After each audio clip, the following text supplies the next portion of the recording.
Yeah, getting into coaching, it was like it was just bound to happen. In middle school, probably the first indicator to me was I before middle school I had played midget football, and I was probably all of 75 pounds. I was a little guy, although I still am, Yeah. but I was probably all of 75 pounds and went to middle school, which back when I was in middle school, it was seventh, eighth, and ninth grade. So in the seventh grade, I go out for football.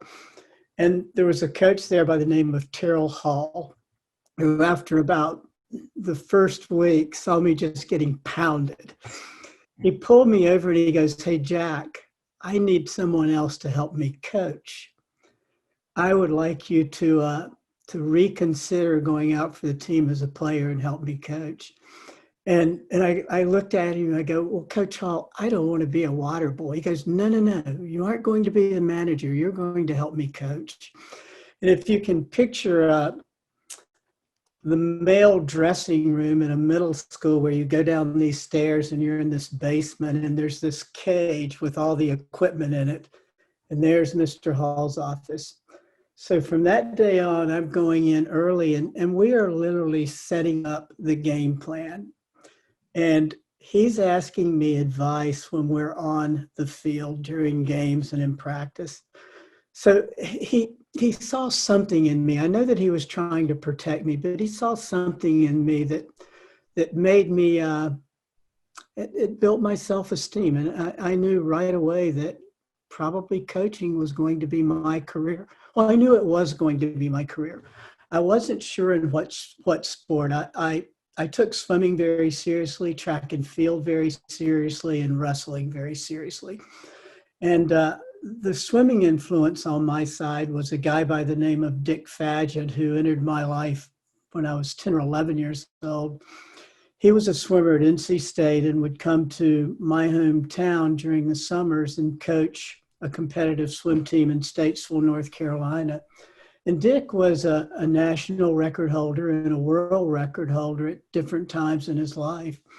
And he had a wife and a child, and they would come in after working at NC State and work with the local team in Statesville. And he and I became very close, and he started to take me to Rhode Island at the end of the summer and compete in open water swimming. Mm.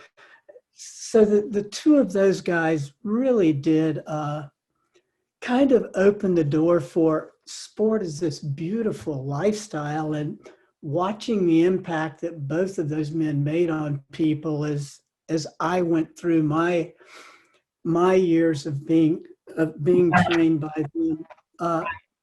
It was life lasting, the things that I saw happen. And then probably another man that had a huge influence on me was a guy by the name of George Plimpton. Do you know that? Do you know that name by chance?